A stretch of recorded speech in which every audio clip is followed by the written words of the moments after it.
The Gunmakers Arms, where some of Birmingham's most prominent business leaders were gathered to explore the prospect of exporting one of the Midlands' best-loved products to China: traditional real ale.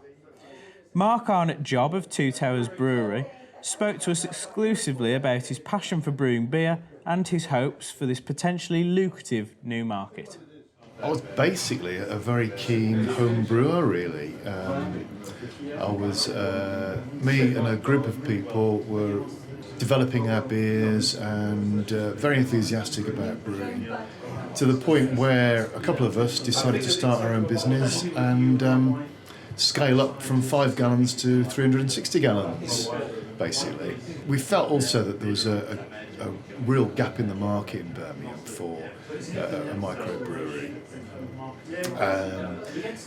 And kind of following the trend to some extent of microbreweries' growth across the country, but particularly with Birmingham because of the real strong heritage that the city has, the characters, the history, the really strong features that we've got here. It really is a rich scene that we knew we could take advantage of, really, with our beers, and with the great appreciation that people in Birmingham have of good products. We felt it was a no-brainer, really, for us. Well, very excited to be here for the Two Towers launch of a range of beers. It's a wonderful event, a number of local leaders and local businesses here to support local businesses. In Hong Kong and in the eastern seaboard of China, it's like there's the growing middle class, and they're really enjoying different things like foreign ales. They want to try something unique and new, and I think like a British brand going over to China would be an instant success. It's the quality, it's just amazing.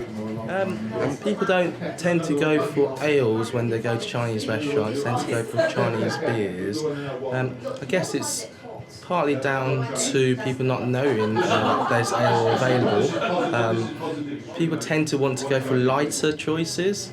So I guess with these ales we could possibly use a pale ale, a lighter ale that would actually complement the food. I mean, I'm not an expert in China. I'm pretty brummy as they go, but I think they're very excited. Because Birmingham's become quite big in China, and something like this, I think they would love. UK is synonymous with quality, and there's always a strong historical links between China and Hong Kong. So there's always been that very strong relationship. There's been a recent trip of the Chinese president over to the UK, which is very well received, and there's always that very strong interest with Chinese students coming over to the UK as well. Enormous amount of students come over every year, and they're always exporting an enormous amount of goodwill back to China. We've got some great partners, really, to help us make sure that what we're presenting to the market is acceptable, appealing, and there are nuances that obviously we need to appreciate and be aware of, and we'll go and develop with what works, really. But I think it's important to get your foot in there, see what works, and sort of to build on that and develop it. Time will tell if the Chinese have a thirst for British brews, but with so much enthusiasm on tap, the future looks golden for yet another British export. Tom Wilkinson, Big News.